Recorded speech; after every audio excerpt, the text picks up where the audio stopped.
8 ans après avoir soulevé les passions, l'affaire Ranucci risque de rebondir. Christian Ranucci, faut-il le rappeler, a été condamné à mort puis guillotiné en 1976 pour le crime d'une petite fille à Marseille. Les avocats de Ranucci ont déposé une requête demandant la révision du procès. Persuadés de l'innocence de leur client, ils visent la réhabilitation. Pour l'heure, un commissaire de police mène une nouvelle enquête sur l'affaire et en particulier sur les doutes qui, selon les avocats, demeurent à propos de la culpabilité de Christian Ranucci. Pour TF1, Jacques Lenoir a reconstitué les faits et recueilli des témoignages inédits. Regardez. 3 juin 1974, il est 11h, c'est là, cité Sainte-Agnès à Marseille, qu'une petite fille de 8 ans est enlevée par un inconnu qui l'emmène en voiture. Elle s'appelle Maria Dolores. 2 témoins ont assisté à l'enlèvement. Son petit frère, Jean, 6 ans, et un garagiste qui travaille en face. Tous les deux sont d'accord, l'homme était grand, mince, et il est parti au volant d'une Simca. Le même jour, à 20 km de là, vers midi, un accident se produit à ce carrefour.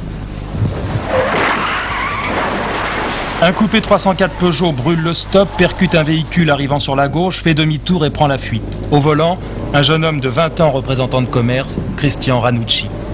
2 témoins arrivés sur les lieux le poursuivent, rattrapent la 304 qui s'est arrêtée, relèvent son numéro, avant de voir le conducteur grimper le talus et s'échapper dans les fourrés. Il portait, disent-ils, un paquet volumineux sous le bras. C'est là, précisément dans ces buissons, qu'on retrouvera le corps de la petite fille. L'enfant a été poignardé.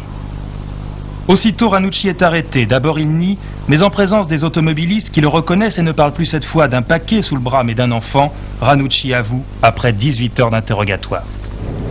Après avoir caché le corps dans les buissons, raconte-t-il, il s'est engagé en voiture dans ce chemin menant à une champignonnière, une espèce de grotte dans laquelle il est entré. Son véhicule s'est embourbé et au bout de plusieurs heures, il est allé chercher de l'aide. Le patron de la champignonnière l'a sorti de là. Celui-ci aujourd'hui, comme beaucoup de témoins dans cette affaire, ne veut pas parler devant la caméra. Tout paraît donc clair, non seulement Ranucci avoue, mais il indique lui-même aux policiers l'endroit où il a caché le couteau. Les gendarmes le retrouveront dans ce tas de fumier. En plus, il dessine lui-même le plan des lieux où il a enlevé l'enfant. Enfin, dans sa voiture, on découvre un pantalon taché de sang, groupe A, son groupe certes, mais aussi celui de Maria Dolores. Les charges semblent accablantes. Et pourtant, 15 jours plus tard, il revient sur ses aveux, accuse la police de l'avoir obligé à parler. De sa cellule des Baumettes, il clame son innocence, mais personne ne le croit, car jamais il ne présentera une version cohérente de son emploi du temps. « J'avais beaucoup bu la veille, je ne me souviens de rien », dira-t-il simplement pour sa défense. Le 10 mars 1976, il est condamné à mort. Le public applaudit. 3 semaines plus tôt, il est vrai, avait éclaté l'affaire Patrick Henry, meurtrier d'un petit garçon à Troyes. La grâce est refusée et le 28 juillet 1976, Ranucci est guillotiné. Ces derniers mots, « Je suis innocent », ce qu'il avait répété 100 fois dans ses lettres envoyées de prison. Aujourd'hui, 6 ans après, des questions graves et des doutes sérieux demeurent à propos de cette affaire, ce qui explique la nouvelle requête de ses avocats. Ainsi, pourquoi le juge d'instruction, mademoiselle Di Marino, n'a-t-elle pas jugé utile d'entendre les 2 témoins de l'enlèvement, le petit garçon et le garagiste, qui ont toujours parlé d'une Simca et n'ont jamais reconnu Ranucci? Pourquoi les principaux témoins de l'accusation, les 2 automobilistes, ont-ils d'abord déclaré qu'ils avaient vu un homme transportant un paquet assez volumineux, pour affirmer ensuite qu'en fait cet homme tirait un enfant? Les procès-verbaux l'attestent. Et puis reste le mystère du pullover rouge, ce pull que les gendarmes ont trouvé dans la champignonnière.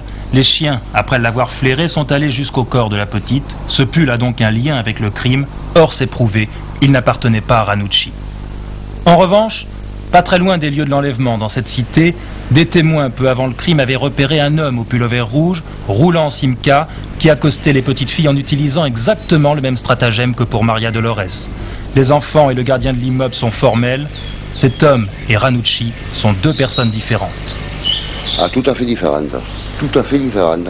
Mais alors vous savez qu'on a retrouvé sur les lieux du crime de la petite Maria Dolores un pullover rouge. Oui, j'ai suivi l'affaire. C'était donc le même pullover à votre avis que celui que portait l'homme que vous avez vu? Ah, le pullover qu'ils m'ont présenté, c'est le pullover exact qui était sur ce type-là que j'ai vu. Le pullover rouge. Comment expliquez-vous ça alors? Ma foi, ça me paraît bizarre. Ça ne vous a pas semblé curieux qu'on ne prenne pas en considération votre témoignage? Ça m'a paru un peu louche, moi. D'après mes idées à moi, j'ai dit, ma foi, ils ont l'air de vouloir trouver un coupable, quoi. En fait, l'instruction oubliera purement et simplement tout ce qui a trait au pullover rouge. À toutes ces lacunes, les avocats aujourd'hui ajoutent 2 faits nouveaux. D'abord, un témoignage qui affirme que Ranucci était à Marseille la veille du crime. Quelle importance? Eh bien, cela contredit les aveux de Ranucci, ce qui peut donc mettre en doute l'authenticité même de l'ensemble de ses aveux. La police était au courant et n'en a pas tenu compte, accusent les avocats.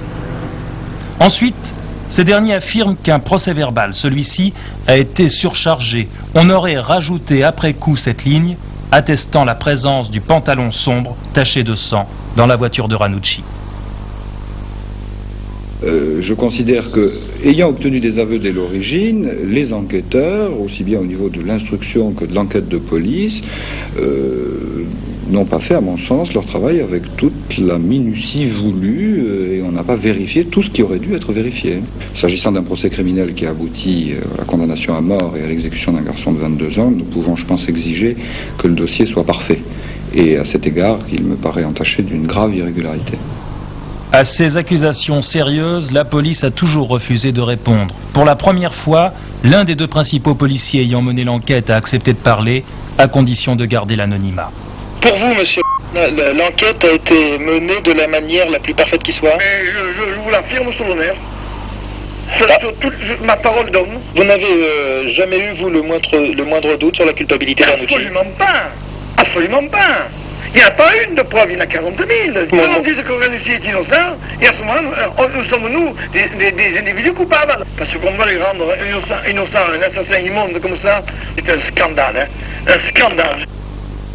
Mon sentiment profond est qu'il y a un doute fantastique. Je peux faire état auprès de vous de ma conviction. Ma conviction, c'est l'innocence. Mais mon sentiment objectif de professionnel, c'est qu'il y a un doute. Et nous n'avons pas à prouver l'innocence de Christian Ranucci. Il appartenait à l'accusation de prouver sa culpabilité. Nous estimons qu'elle ne l'a pas fait. Par conséquent, nous œuvrons à la révision et à la réhabilitation. Bientôt, le dossier sera sur le bureau du garde des Sceaux. S'il le juge utile, il pourra saisir la Cour de cassation et dans ce cas, ce sera à elle de se prononcer sur l'affaire Ranucci.